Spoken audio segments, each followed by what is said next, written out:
네, 서점은박 네거리 순교성지 특강 바오로 사도와 교회 신앙 오늘 5번째 마지막 시간입니다. 드디어 마지막입니다. 성령의 은사와 사랑에 대해서 이제 강의를 할 겁니다. 자, 우리가 회심, 바오로 사도의 회심에 대해서 봤었고, 또 바오로 사도가 편지에서 얘기하는 구원의 길, 이제 의로움의 길에 대해서 이야기를 했었고, 또 미사에 대해서, 성찬례에 대해서, 또 성찬례에 참여할 때 합당한 태도가 무엇인지 한번 살펴보았습니다. 그리고 지난주에는 교회 공동체가 어떤 공동체여야 하는지, 또 그리고 어떤 임무를, 어떤 사명을 완수해야 되는지 이런 것들 살펴봤습니다. 오늘은 마지막으로 약간 활용점정 느낌으로 성령의 은사와 사랑, 여러분들 은사 좋아하시죠? 성령의 은사와 사랑이라는 주제로 한번 강의를 진행해 보려고 합니다. 자, 이거는 이거 로마에 있는 아마 베드로 대성당인지 어딘지 모르겠는데, 아마도 어떤 성당, 유명한 성당에 스테인드 글라스로 있는 것으로 제가 알고 있습니다. 성령을 저 비둘기 모양으로 형상화해 놓은 스테인드 글라스로 보여집니다. 마찬가지죠. 조금 색깔이랑 이런 모양은 다르지만 스테인드 글라스, 어떤 성당의 스테인드 글라스로 비둘기 모양으로 성령을 형상화 시켜 놓은 겁니다. 자, 마태복음을 보면 마태복음 3장 16절을 보면 이런 구절이 있죠. 예수님께서 세례를 받으시고 곧 물에서 올라오셨다. 그때 그분께 하늘이 열렸다. 그분께서는 하나님의 영이 비둘기처럼 당신 위로 내려오시는 것을 보셨다. 신약성경을 보면, 저 오늘 오전에도 신학교에서 대학원 학생들 데리고서 이제 성령에 관한 수업을 하다 왔는데, 신약성경을 보면 특별히 바오로 사도가 쓴 편지들을 보면 성령이라고 표현하는 경우도 있지만, 또 다른 경우에는 주님의 영, 하느님의 영, 그리스도의 영, 이런 식으로 조금 애둘러서 표현하는 경우도 있습니다. 다 그 모든 게 사실은 성령을 지칭합니다. 근데 여기 복음서에서는 예수님께서 세례 받으시는 장면에 예수님의 이제 머리 위에 성령께서 내려앉으시는 모습을 이제 비둘기의 모습으로 형상화해서 표현하고 있습니다. 이 복음서의 전통이 이제 교회 전통으로 내려오면서 교회 미술 안에서 이제 스테인드 글라스 같은 데에 비둘기가 그려져 있는 것, 이 성령을 형상화한 것이라고 볼 수 있겠습니다. 자, 이 그림 보시면 뭐가 생각나시는지 모르겠어요. 가운데 이제 성모님 계시고, 예수님의 제자들, 마리아 막달레나도 있고 예수님의 제자들이 있고, 하늘에서 뭔가 밝은 색이 있고 뭔가 이렇게 떨어지는 듯한 형상을 하고 있습니다. 자, 이 그림은 성령 강림 사건을 이제 그림으로 그린 겁니다. 성령 강림 사건. 성령 강림 사건은 예수님께서 십자가에서 돌아가시고 부활하시고 승천하신 뒤에 약속하셨던, 제자들에게 계속 약속하셨던 위로자 성령을 보내주신 사건입니다. 그래서 이 전까지는 제자들이 무서워서 골방에 들어가서 부들부들 떨면서 숨어 있었죠. 왜냐하면 본인들도 인생의 전부라고 생각하면서 3년 동안 동거동락했던 그 스승 예수님이 어느 날 십자가에 못 박혀서 돌아가시고 부활하시지만 승천하셨어요. 두려웠던 거죠. 믿을 수가 없었어요. 나 역시도 어쩌면 저렇게 비참한 최후를 맞이할까봐 인간적인 두려움에 사로잡혔던 거죠. 유다인들의 광기로 유다인들 또 와서 우리를 체포해서 우리 스승 예수님처럼 나도 십자가에 못 박히지는 않을까라는 두려움에 사로잡혔던 제자들입니다. 그래서 골방에 숨어 있었죠.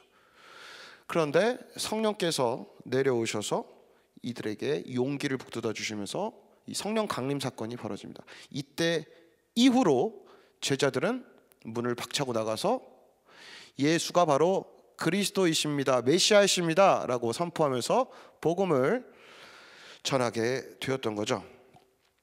이 그림은 조금 이렇게 귀엽게 이제 그려놓은 거고, 저 제자들과 이 사람들 위에 빨간색으로 표시해 놓은 건 이제 성령께서 내려오는 것을 형상화해 놓은 겁니다. 자, 성령 강림 사건에 대해서 묘사하고 있는 구절 사도행전 2장 1절에서 4절입니다. 사도행전 2장 1절에서 4절. 오순절이 되었을 때 그들은 모두 한 자리에 모여 있었다. 그런데 갑자기 하늘에서 거센 바람이 부는 듯한 소리가 나더니 그들이 앉아있는 온 집안을 가득 채웠다. 그리고 불꽃 모양의 혀들이 나타나 갈라지면서 각 사람 위에 내려 앉았다. 그러자 그들은 모두 성령으로 가득 차 성령께서 표현의 능력을 주시는 대로 다른 언어들로 말하기 시작하였다. 다른 언어들로 말하기 시작했다는 아마도 신령한 언어, 방언 이 정도가 되지 않을까 싶어요. 여기서는 사도행전에서는 성령께서 사람들 위에 내려오시는 형상을 불꽃 모양의 혀라고 사도행전에서는 묘사하고 있어요. 복음서에서 묘사하는 것과 사도행전에서 묘사하는 게 조금 다릅니다. 보면은 비둘기 같은 비둘기처럼 이렇게 직유법을 써서 비둘기 같은 모양이라고 이제 형상화한 것일 뿐, 그게 실제로 비둘기가 예수님 머리 위에 있었던 것도 아니고 사람들 이 제자들 위에 불타는 혓바닥이 있는 것도 아닌 거죠. 그거를 하나의 형상, 상징적인 언어로 표현했을 뿐입니다. 자, 이렇게 복음서와 사도행전에서 성령 강림과 관련된 또 성령과 관련된 이야기들을 간략하게 살펴보았습니다. 자, 바오로 사도가 쓴 편지들을 보면, 참고로 바오로 사도가 쓴 편지에는 이 성령 강림 사건에 대한 이런 반구도 없어요. 오늘도 오전에 이제 학생들한테 수업하면서 제가 이 질문했어요. 학생들에게 신학교에서 여러분, 바오로가 쓴 편지에, 바오로의 문헌에 성령 강림 사건에 대한 단서나 암시가 있나요? 아무도 대답을 못해요. 없어요. 성령 강림 사건이 일어날 때 바오로서도 뭐 하고 있었을까요? 자, 힌트 첫 번째 강의입니다. 교회를 박해하고 있었어요. 교회를 박해하고 있었죠. 그때쯤 바오로 사도에게 어쩌면 흑역사일 수도 있고, 어떻게 보면 바오로 사도에게는 성령 강림 사건 그 자체보다는 부활하신 예수 그리스도를 직접 만난 다마스커스 체험을 통해서 직접 만난 그 사건이 훨씬 더 중요한 사건이었다는 거죠. 물론 예수 부활하신 주님을 만난 그 사건을 통해서 주님께서 당연히 바오로 청년 바리새였던 바오로에게 성령에 대해서 또 여러 가지 체험도 주셨을 거라고 이렇게 추측을 해볼 수는 있습니다. 근데 바오로 사도가 쓴 편지에는 아무튼 성령 강림 사건, 아까 사도행전 2장에 나와 있는 그 사건에 대한 암시는 단 한 번도 등장하지는 않는다. 자, 그럼 바오로 사도는 성령의 친교, 성령의 은사 이런 주제를 가지고는 많이 이야기를 하십니다. 그러면 바오로 사도에게 성령의 친교란 과연 무엇일까? 크게 두 가지 개념이 있어요. 여러분들이 쉽게 예상할 수 있는 그런 개념입니다. 자, 첫 번째 개념은 삼위일체 하느님에 의해, 특별히 성령의 작용에 의해 이루어지는 친교입니다. 삼위일체 하느님이라 그러면 이 안에 성부, 성자, 성령, 하느님 다 세 분의 위격 다 들어가는 거죠. 삼위일체 하느님에 의해서 이루어지는 친교. 다시 말하면 그냥 하느님을 저 위에 계시다고, 우리보다 초월적인 존재니까 위에 계시다라고 한번 그냥 이렇게 상징적으로 표현을 해볼게요. 하느님께서, 삼위일체 하느님께서 우리 인간에게, 우리 교회 공동체에게 사랑을 주시고 은총을 주셔서 하느님과 우리 사이에서 나누는 이 친교를 이야기합니다. 이게 첫 번째 의미의 성령의 친교라고 할 수 있겠습니다. 수직적 차원에서의 친교입니다. 수직적 차원에서의 친교. 자, 두 번째 친교는 삼위일체 하느님, 특별히 성령 안에서 교회 공동체 구성원들끼리 이루는 어떤 친교입니다. 내 옆에 있는 데레사 씨, 내 옆에 있는 마리아 씨, 안나 씨, 요셉 씨, 내 옆에 있는 형제 자매들과 나누는 친교. 그러니까 삼위일체 하느님으로부터 은총과 사랑을 받아서 내가 삼위일체 하느님과 이제 친교를 나누게 되었다면, 수직적 차원에서 친교를 나누게 되었다면 그것만으로 끝나는 게 아니죠. 수평적 차원에서의 친교, 내 옆에 있는 형제 자매들과도 함께 친교를 나누어야 합니다. 이게 바오로 사도가 편지에서 이야기하는 성령의 친교의 두 가지 측면입니다. 수직적 차원과 수평적 차원의 친교. 자, 이 부분을 아마 이 바오로가 쓴 편지 서간 안에서 본문 안에서 한번 읽어보도록 하겠습니다. 먼저 고린토이서 13장 13절.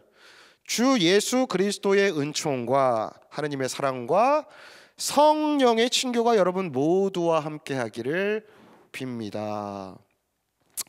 자, 고린토이서 13장 13절을 보면 주 예수 그리스도의 은총과, 자, 성자 그리스도를 얘기했죠. 하느님의 사랑과, 자, 성부 하느님을 얘기했죠.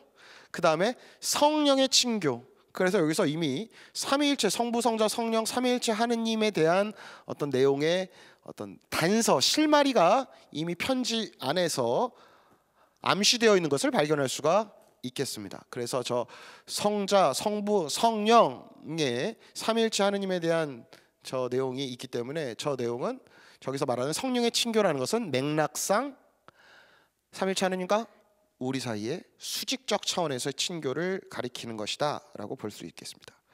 반면에 필리피서 2장 1절에서 2절을 읽어보겠습니다.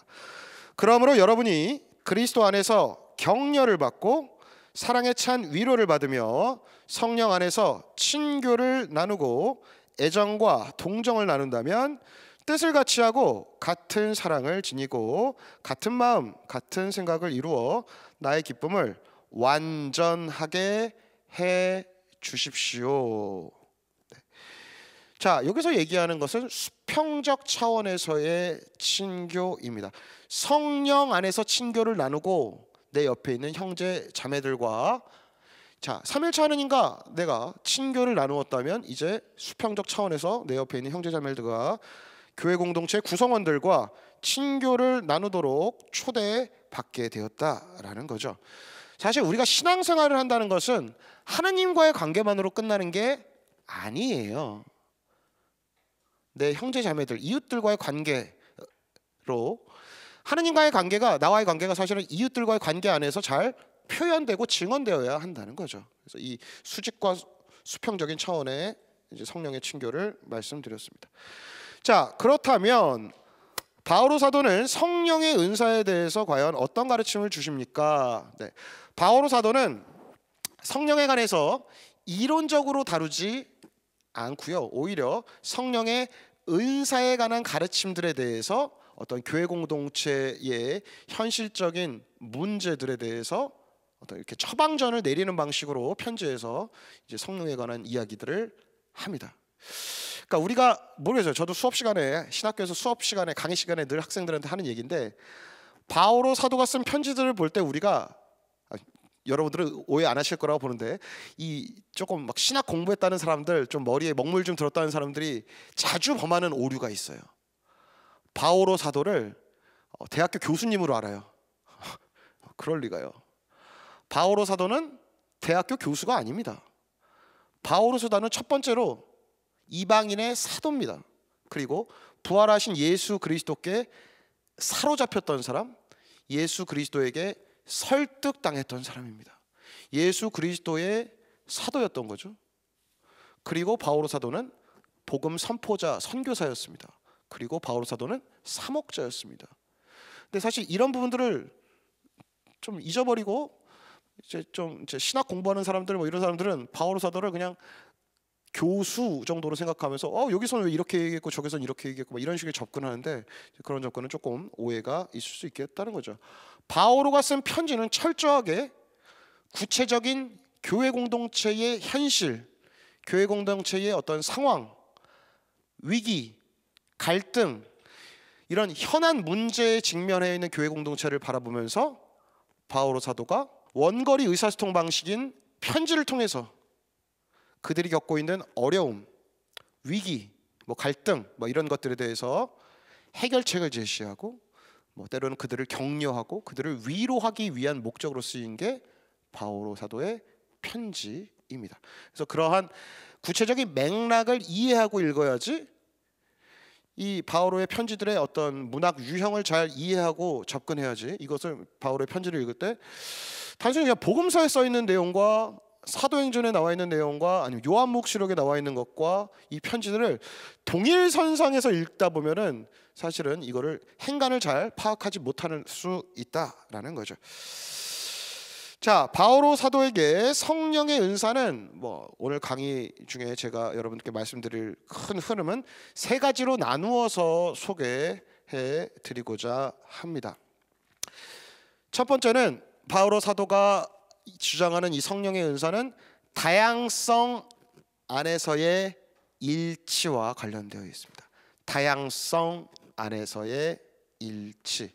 아마도 이 표현을 아마 들어보신 적이 있으실 수도 있어요. 다양성 안에서의 일치. 자, 그 다음에 주제는 교회 공동체를 위한 은사. 교회 공동체를 위한 은사.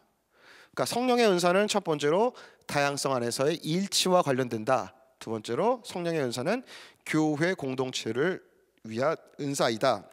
세 번째로 성령의 은사는 결국 궁극적으로 사랑, 가장 뛰어난 길인 사랑과 관련되는 것이다 라고 이렇게 크게 세 가지 테마로 이제 강의를 진행해 보려고 합니다. 그래서 한번 살펴보도록 하죠. 먼저 다양성 안에서의 일치라는 주제로 이제 본문을 좀 읽어보도록 하겠습니다. 고린토일서 12장 1절에서 6절 한번 읽어보도록 하겠습니다. 형제 여러분, 나는 여러분이 성령의 은사에 관해서도 알기를 바랍니다. 여러분이 이교인이었을 때에 말도 하지 못하는 우상들에게 이끌려 정신없이 휩쓸렸다는 것을 여러분은 알고 있습니다. 그래서 내가 여러분에게 일러둡니다.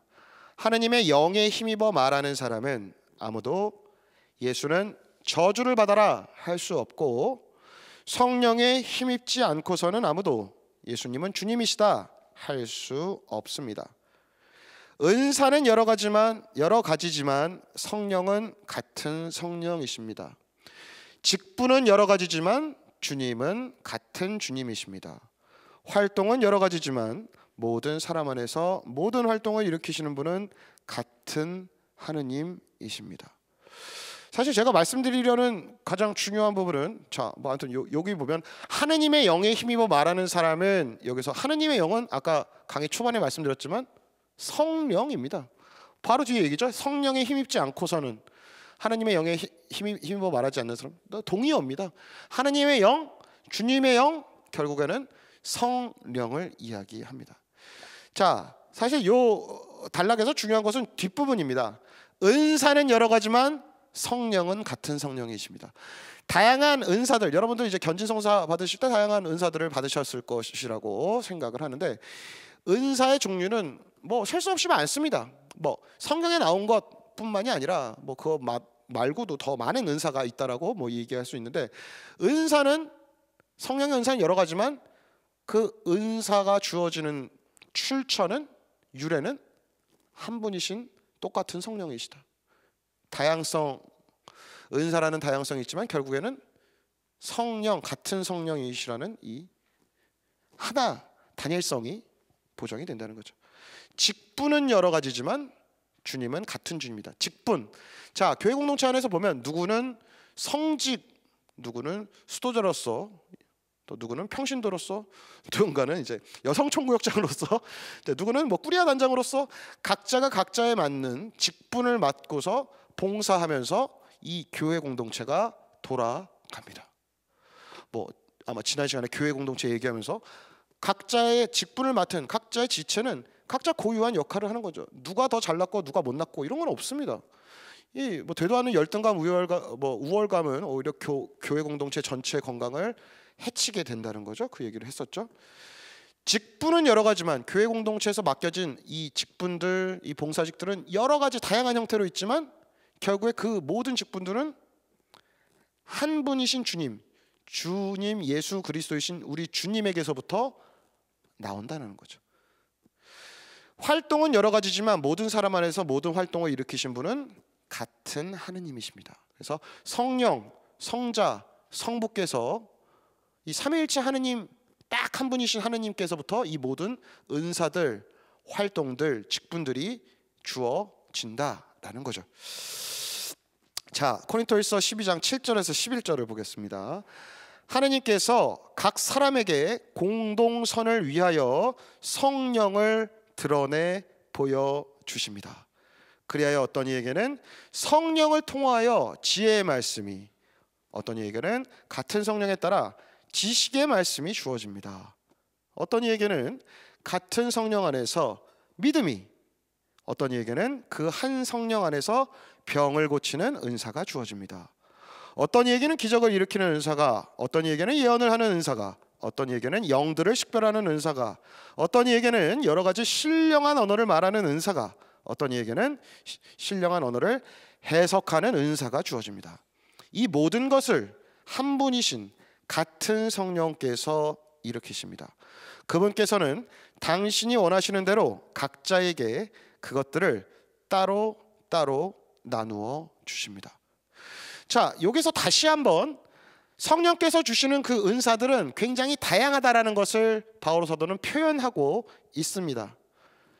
하지만 또 다시 얘기하는 것은 그 다양한 은사들은 결국 한 분이신 성령으로부터 나온다. 뭐 성령으로부터 나온다는 것은 삼위일체 하느님으로부터 나온다는 거예요. 출처는 단 한 곳이다. 뭐 네가 잘났고 내가 잘났고 뭐 해봤자 뭐 사실 하느님 입장에서는 도토리 키재기입니다. 자, 코린토 1서가 쓰여진 배경을 보면 어떤 배경이 있냐면, 이제 코린토 신자들이 성령의 은사를 받았는데 지난주에 이제 교회 공동체에 대해서 얘기하면서 또 얘기했죠. 뭐 발이 눈에게, 야 너는 뭐 난 네가 필요 없어, 뭐 나는 너보다 잘났어, 뭐 이런 얘기 했었잖아요. 예. 자, 그 얘기처럼 교회 공동체 이 구성원들이 서로 네가 받은 성령 은사가 더 잘났냐는 둥, 아니면 내가 받은 성령의 은사가 더 낫다는 둥, 내지는 나는 방언을 하는데 신령한 언어를 말하는 은사인데 자 봐봐, 굉장히 화려하게 눈에 띄죠. 막 사람들의 이목을 집중시키죠. 나는 이런 은사를 받았어. 눈에 띄는 은사, 그러니까 사람들의 이목을 집중시킬 수 있는 그런 은사에 굉장히 집착하는 경향을 보였던 것 같습니다. 이제 그러한 모습에서 바오로 사도가 이 다양성 안에서의 일치를 이야기하는 겁니다. 각각의 은사들은, 뭐 각각의 은총들은 사실은 결국에는 뭘 위한 것이라고요? 하느님께서는 각 사람에게 공동선을 위하여 성령을 드러내 보여주십니다. 교회 공동체 전체, 그러니까 그리스도의 몸인 교회 공동체 전체가 건강해지고 성장하는 것, 그러니까 나 자신의 사사로운 이익이 아닌 나는 평화의 모 프레시디움인데 우리 프레시디움만 잘 돼야지, 나는 하늘의 문 꾸리아인데 우리 꾸리아만 잘 돼야지, 이런 집단 이기주의가 아니라 교회 공동체 전체가 건강해지고 모두에게 선익이 돌아갈 수 있는 바로 공동선을 위해서 이 다양한 은사들이 주어졌다라는 거예요. 이 성령의 은사는 어떤 개인을 목에다 깁스하고 막 이렇게 의스대기 위한, 어깨에 이제 뽕 넣고 이렇게 하기 위해서 주어진 것이 아니다. 개인 영달을 위해서, 아니면 본인의 어떤 명예욕을 위해서 주어진 게 아니다. 교회 공동체의 공동선을 위해서 주어진 것이다 라고 바오로 사도는 명확하게 이야기하고 있습니다. 그래서 이 다양성 안에서의 일치는 결론을 내려보면 은사는 여러 가지지만 같은 성령께서에게서 오는 것, 뭐 성령은 하나님의 영이라고도 말씀을 드렸습니다. 직분은 여러 가지지만 같은 주님에게서 온다. 뭐 성자 그리스도죠. 활동은 여러 가지지만 모든 사람 안에서 모든 활동을 일으키시는 분은 같은 하느님이다. 자, 성부 하느님. 그래서 성령, 성자, 성부 삼위일체 하느님으로부터 우리가 은사도 받고 또 교회 안에서의 봉사 직분도 받게 되는 거고, 또 여러 가지 활동이라는 게 봉사뿐만이 아니라 내가 신앙생활을 하는 것까지도 포함해서죠. 이 모든 것들을 할 수 있는 힘을 얻게 된다라는 거예요. 그래서 우리 우리 각자 거울을 보면 내 얼굴 생긴 거 다르고 내 옆에 있는 사람 다르고 다 다릅니다. 우리가 얼굴도 다르고 관심사도 다르고 또 성격도 다르고 여태까지 살아왔던 역사도 다른 것처럼 우리의 이런 다양성, 우리에게 주어진 이 얼굴도 다양한데 성격도 다양한데 이 안에서 우리는 가톨릭 신자라는 이 교회 공동체 구성원이라는 것을 하나로 묶여 있습니다. 그리고 성부, 성자, 성령 하느님께 하나의 신앙, 가톨릭 신앙을 고백하는 사람들입니다. 그래서 우리의 이 다양성이 어쩌면 이 교회 공동체를 더 풍요롭게 하고 살찌우고 아름답게 하는, 아름다운 하모니를 이루게 하는 그런 다양성이 될 수도 있지 않을까라고 생각합니다. 그래서 이러한 다양성을 통해서 하느님께서 이제 성령을 드러내 보이셨고 성령의 은사를 주셨는데, 하느님께서 그 성령을 교회 공동체에 드러내셨던 목적은 하나입니다.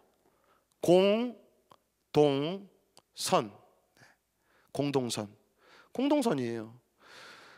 교회 공동체 전체가 사실은 서로 윈윈 하는 거죠. 그러니까 모르겠어요. 현재 점점 시간이 지날수록 코로나를 겪으면서 우리 한국 사회가 점점 더 여러 가지 자영업자분들 너무 힘들어 하시니까 또 그러니까 안 되고, 근데 참 여러 가지 가치들이 부딪히는 것 같아요. 자영업자분들은 이제 너무 장사가 안 돼서 어려우시죠. 그래서 저도 마음이 너무 아픕니다. 또 방역 담당하는 측에서는 또 방역 또 이게 숫자가 너무 늘면 또 이게 또 코로나가 잠잠해졌다가 확 늘어나니까 또 거기 나름대로 입장이 있고, 또 보면 저는 이제 가끔씩 대학로 나가서 산책하다 보면 또 젊은 친구들이 마스크 잘 안 쓰는 친구들도 있고 엄청 많아요. 요즘에 코로나 전처럼 회복이 됐는데 또 그렇게 젊음을 불태우기 위해서 대학로에 와서 마로니에 공원 이런 데서 연극을 보는 친구들도 있고, 아니면 그 젊은이들 이렇게 막 대학로에 모여 있는 아니 강남역 이런 데 홍대 앞에 모여 있는 젊은이들 보면서 이러시는 어르신들도 물론 있고, 그러니까 각자가 다양한 모습을 갖고 있는 거죠. 본인의 입장이 있습니다. 그래서 언제부턴가 우리 사회는 사실은 나의 입장, 나의 생각, 아니면 나의 이해관계 이런 것들이 너무 권리 주장하는 것들이 강해진 나머지 이런 다른 사람에 대한 배려, 낮에는 다른 사람과 소통하는 것, 아니면 함께 우리 사회가 함께 추구하는 이런 공동선의 가치는 그냥 뜬구름 잡는 소리와 같은 가치가 버린 것 아닌가라고 조금 씁쓸한 마음을 여러분들께 고백을 합니다. 근데 하느님께서 우리 교회에 성령을 주신 이유는 바로 이 교회 공동체가 함께 성장하는 것, 그리고 공동선을 이루는 것이라는 겁니다. 그냥 소수 집단 몇 명에게만 이해관계가 맞아서 우리끼리 이런 게 아니라 교회 공동체 모두에게 도움이 되는 선익이 무엇인지를 찾는 것이 이 성령의 은사의 목적이라는 거죠. 자, 다음은 이제 교회 공동체를 위한 은사, 이 부분을 한번 보도록 하겠습니다. 코린토일서 14장부터 시작이 됩니다. 사랑을 추구하십시오. 그리고 성령의 은사, 특히 예언할 수 있는 은사를 열심히 구하십시오. 신령한 언어로 말하는 이는 사람들이 아니라 하느님께 말씀드립니다. 사람은 아무도 알아듣지 못하기 때문입니다. 그는 성령으로 신비를 말하는 것입니다. 그러나 예언하는 이는 사람들을 성장하게 하고 격려하고 위로하는 말을 합니다. 신령한 언어로 말하는 이는 자기를 성장하게 하지만 예언하는 이는 교회를 성장하게 합니다. 나는 여러분이 모두 신령한 언어로 말할 수 있기를 바랍니다.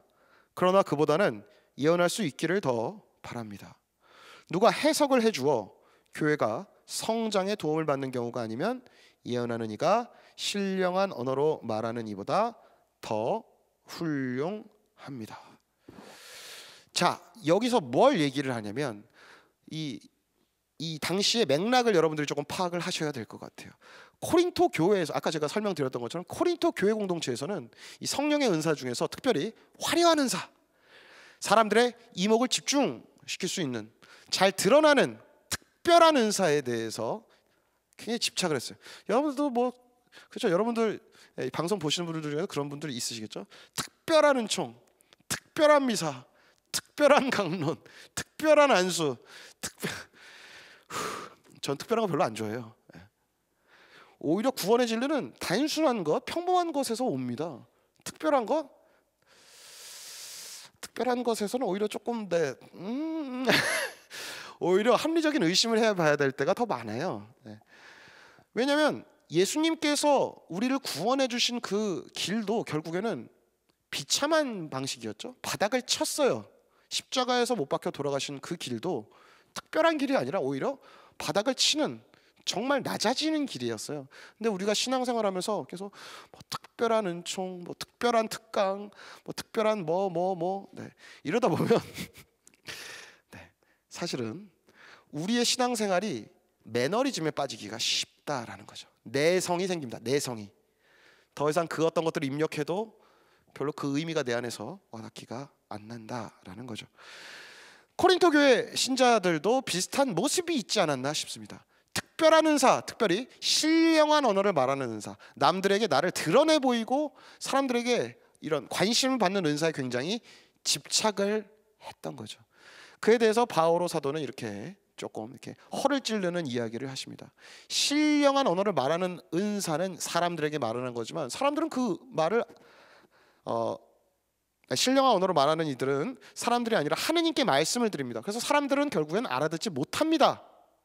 근데 예언하는 은사는 그 신령한 언어나 이런 것들을 사람의 말로 해석해 주는 은사이기 때문에 오히려 사람들에게 얘기해주고 공동체를 더 성장하게 한다. 그렇기 때문에 예언하는 은사, 사람들에게 이 신령한 언어를 좀 편하게 이해할 수 있게 풀어주는 은사가 오히려 더 훌륭하다라고 이야기를 하는 겁니다. 여기서도 벌써 느껴지죠? 교회 공동체를 위한 은사, 결국에는 교회를 성장하게 하는 은사가 더 중요하다라는 데에 방점이 찍혀 있습니다. 자, 다음 구절 볼까요? 이제 형제 여러분, 내가 여러분에게 가서 신령한 언어로 말한다 한들 계시나 지식이나 예언이나 가르침을 주는 말을 하지 않으면 내가 여러분에게 무슨 소용이 있겠습니까? 마찬가지로 피리나 수금처럼 생명 없는 것들도 소리를 내지만 분명한 가락을 내지 않으면 피리로 불거나 수금으로 뜯는 곡을 사람들이 어떻게 알아들을 수 있겠습니까? 또 나팔이 확실하지 않은 소리를 내면 누가 전투 준비를 하겠습니까?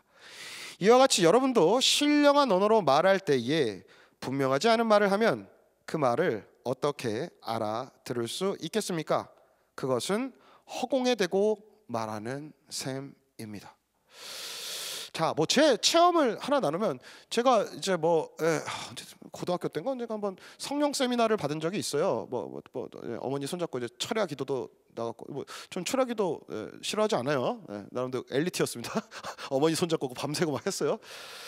근데 약간 조금 뭐랄까요, 마음속에 조금 무거웠던 게 뭐냐면 이제 뭐 방언을 한다라고 하는데 저는 잘 모르겠어요. 잘 모르겠는데 오히려 사실 뭐 제가 이제 신학을 공부하고 뭐 이런 구절들도 배우고 하다 보니까 오히려 더 마음속에서 좀 확실해지는 게 신령한 언어를 말하는 은사, 방언을 하는 은사는 모두에게 주어지는 게 아닌데 약간 좀 모든 성령 세미나나 모든 운동들을 제가 비판하는 게 아니에요. 저 생각보다 나쁜 사람 아닙니다. 네, 모든 걸 다 성급한 일반의 오류로 비판하는 건 아닌데 모르겠어요. 제가 아직 그때 고등학교 때 미성숙했는지 그때 성령 세미나를 갔는데 나만 좀 모자란 거 같아. 나는 안 되는데 왜 난 안 되지? 저도 모르게 제 안에 뭔가 눈 두 개 달린 나는 원래 정상인데 외눈박이 나라에 간 느낌이랄까요? 다 눈 하나예요. 근데 나는 눈이 내가 나한테 오히려 손가락질하는 제 마음의 느낌적인 느낌이 있었습니다. 근데 사실은 성령의 은사 내지는 이 신령한 언어의 은사 이 자체가 잘못된 게 아니라 사실은 어떻게 보면은 원래는 성령의 은사라는 것은 다양한 형태가 있고 또 서로 상호 보완해야 되는 건데 약간 그런 당연시 방언을 해야 되는 그 분위기가 저는 제가 아직 신앙이 좀 얕았겠죠. 고등학생 마음으로는 굉장히 좀 불편하게 느껴졌던 기억이 있는 겁니다. 그러니까 누군가는 소외되는 마음을 나 말고도 받지 않았을까라는 생각을 그때 고등학생 때 해본 적이 있습니다. 그래서 이 구절에서도 바울 사도는 그 신령한 언어로 말하는 은사 그 자체가 중요한 것은 아니다라고 조금 힘주어서 이야기를 합니다. 자, 다음 구절 보죠. 세상에는 물론 수많은 종류의 언어가 있지만 의미가 없는 언어는 하나도 없습니다.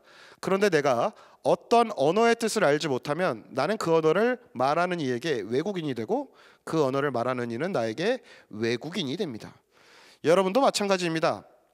여러분은 성령의 은사를 열심히 구하는 사람들이니 교회의 성장을 위하여 그것을 더욱 많이 받도록 애쓰십시오. 그러므로 신령한 언어로 말하는 이는 그것을 해석도 할 수 있도록 기도하십시오.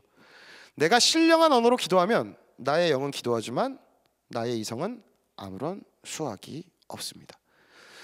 그래서 여기서 얘기하는 것은 신령한 언어 그 자체가 중요한 게 아니라 누군가는 신령한 언어로 말하지만 결국에는 그것을 사람들에게 풀어서 설명해 줄 수 있는 은사, 다시 말하면 예언의 은사까지도 받을 수 있도록 노력을 하시라라는 겁니다.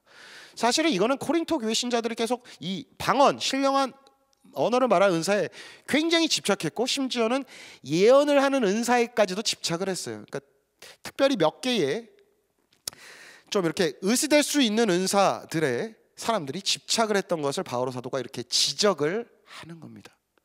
중요한 것은 다른 사람들에게 보여지는 것이 아니라 이 공동체를 성장시키는 것, 공동선을 추구하는 은사가 가장 중요하다라는 거죠.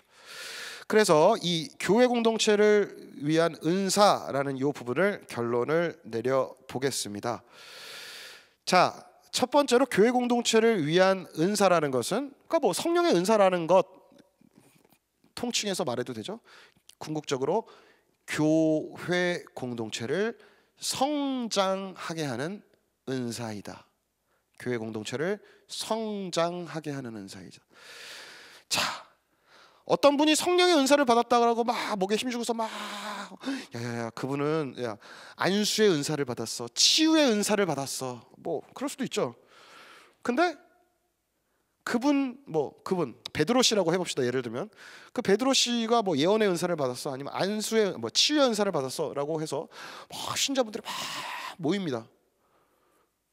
근데 알고 보니까 사람들은 모이는데 그 주위로 공동체가 분열되기 시작하고 공동체에 서로 갈등과 오해와 반목 이런 것들이 뒤에 있다면 사실은 과연 그게 성령의 은사일까, 아니면은 정말 그게 합리적이고 훌륭한 은사일까라고 질문을 던져보게 됩니다.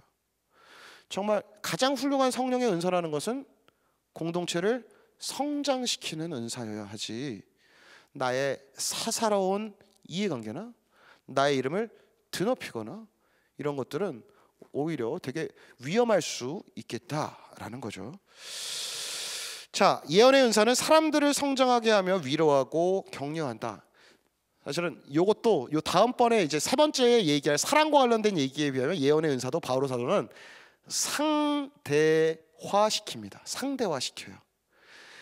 신령한 언어를 말하는 은사보다야 예언의 은사가 더 낫습니다. 근데 예언의 은사보다야 사랑이 더 낫습니다. 사랑은 은사가 아니라 사실은 이 모든 은사들을 은사로서 가능하게 하는 것, 이 은사가 은사로서 교회 공동체가 돌아갈 수 있게 만들어주는 것, 교회가 성장할 수 있도록 만들어주는 것, 그 원리가 바로 사랑입니다. 그건 이제 다음에서 설명을 할 거예요. 신령한 언어로 말하는 은사보다 예언의 은사가 교회 공동체를 성장하게 한다라고 이야기를 하고 있습니다. 자, 그렇다면 바오로 사도에 따르면 자, 성령의 은사와 이 사랑은 과연 어떤 관계가 있는가? 네, 저 약간 답정남이에요. 미리 답을 답 정해놓은 거 바오로 사도가 정해놨어요. 여기서 이제 제가 따온 것은 신령한 언어를 말하는 은사, 예언하는 은사, 무슨 은사 블라블라블라. 사실 이 모든 은사보다 더 중요한 것은 넘버 원, 바로 사랑이라는 겁니다. 그 얘기를 합니다. 사랑 가장 뛰어난 길, 코린토에서 13장 1절에서 3절.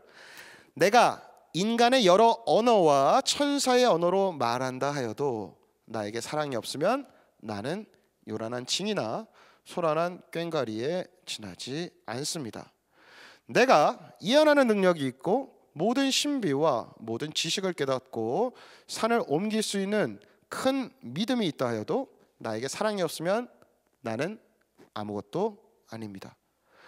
내가 모든 재산을 나누어 주고 내 몸까지 자랑스레 넘겨준다 하여도 나에게 사랑이 없으면 나에게는 아무 소용이 없습니다. 사랑은 참고 기다립니다. 사랑은 친절합니다.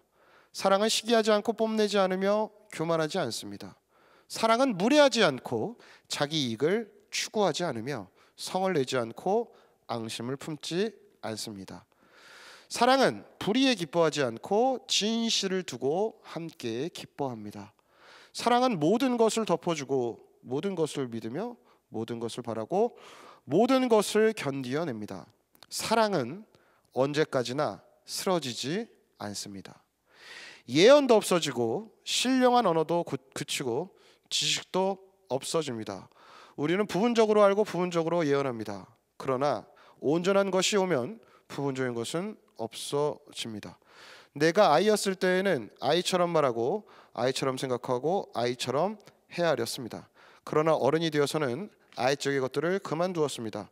우리가 지금은 거울에 비친 모습처럼 어렴풋이 보지만 그때는 얼굴과 얼굴을 마주 볼 것입니다.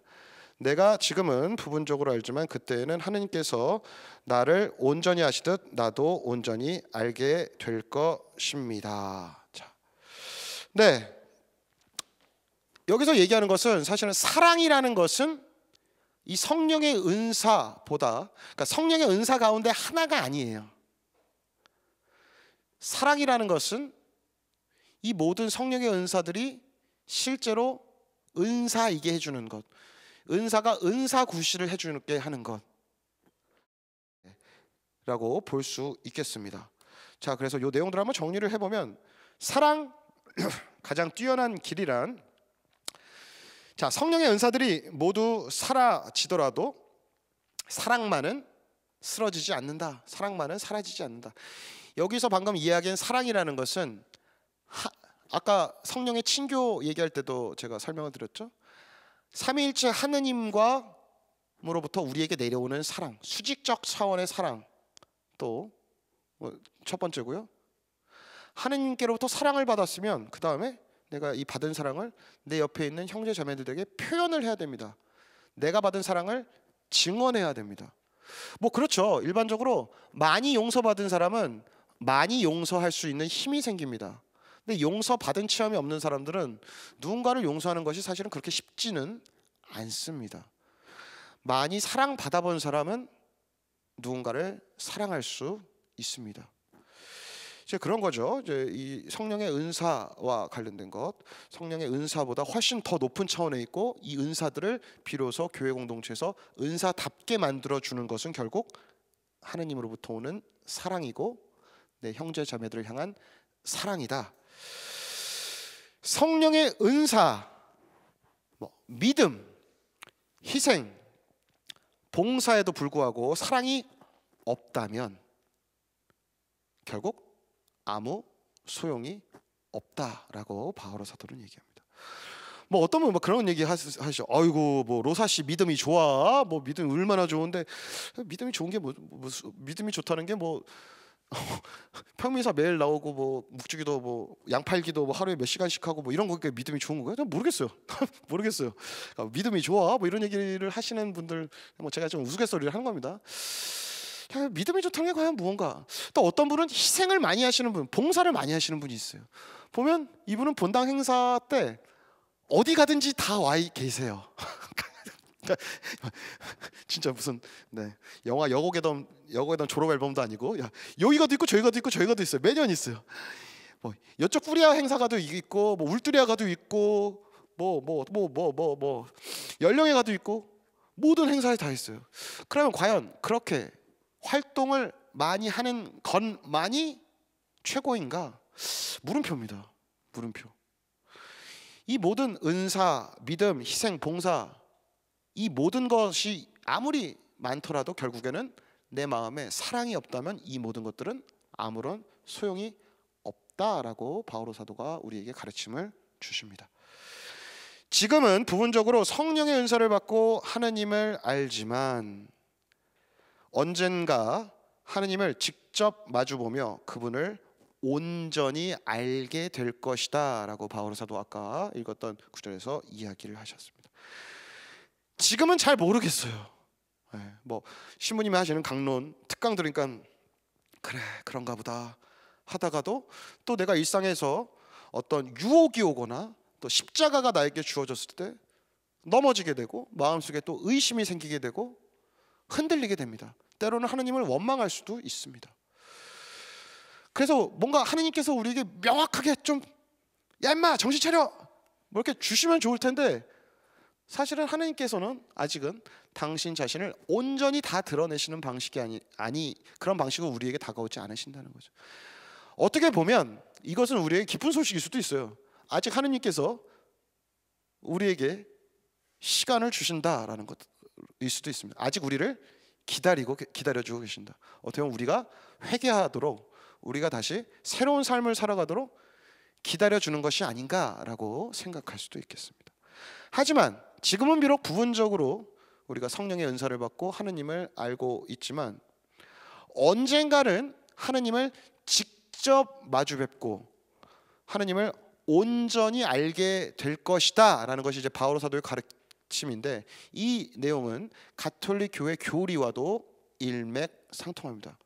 우리 어르신들은 예전에 많이 들어보셨을 텐데 지복직관 하느님을 직접 마주 배울 수 있는 지극히 높은 행복, 이게 우리 가톨릭 신앙인들 모두가 추구하는 목표점입니다. 뭐 내 통장 잔고에 어마무시한 액수가 있는 게 하느님 나라가 아니죠. 근데 하느님 나라라는 것은 사실 우리가 생각해 놓은 이 단편적인 행복의 총합이 아니죠. 내가 생각해 놓은 이 행복, 순간의 행복, 찰나의 행복들을 모두 무한대로 확장시켜 놓은 그 무엇이 사실은 하느님 나라가 아닙니다. 우리가 얘기하는 하느님 나라는 우리의 창조주이신 바로 하느님을 직접 마주 뵙는 것, 사실 그것만이 지극한 행복이라는 거죠. 그러니까 누군가는 사실은 하느님을 마주 뵀을 때 누군가는 두려울 수도 있고 아니면 누군가는 행복할 수도 있겠죠. 뭐 각자가 살아온 거에 따라 달라지겠죠. 자, 이 지복직관이라는 것이 궁극적으로는 그리스도인이 이제 추구하고 있는, 지향하고 있는 이 종말론적인 희망입니다. 종말론이라는 것이 이 세상이 무너지고 막 뭐 천둥 번개가 치고 막 바닷가에 있는 막 어패류들이 다 죽고 막 날씨가 이상해지고 뭐 이런 이상한 마치 아포칼립스라고 해서 묵시문학적인 이상한 징조들이 나타나는 것이 종말이 아닙니다. 종말은 우리 그리스도인에게, 신앙인에게, 우리에게는 오히려 기쁨이요 희망입니다. 왜냐하면 주님의 기도에서 바치듯이 하느님의 뜻이 아버지의 뜻이 하늘에서 같이 땅에서도 이루어지게 하소서. 아버지의 뜻이, 하느님의 뜻이 이 땅에서 실현되고 완성되는 것이 종말이고 바로 그게 하느님 나라의 실현입니다. 그게 우리가 추구하는 거죠. 자, 오늘 강의를 마무리하면서 뭐 질문들을 몇 가지 한번 던져보도록 하겠습니다. 여러분들께 숙제로 나누어 드리고 싶은 질문들입니다. 나는 교회 공동체에서 다양성 안에서의 일치를 과연 추구하고 있는가?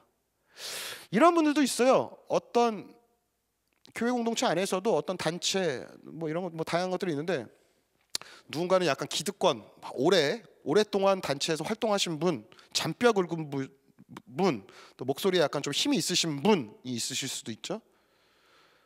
그런 사람들은 이 다양성을 인정을 못하는 거야. 중국집 가는데 야 짬뽕 손들어, 다 짬뽕 먹어야 돼요. 짜장면 안 돼.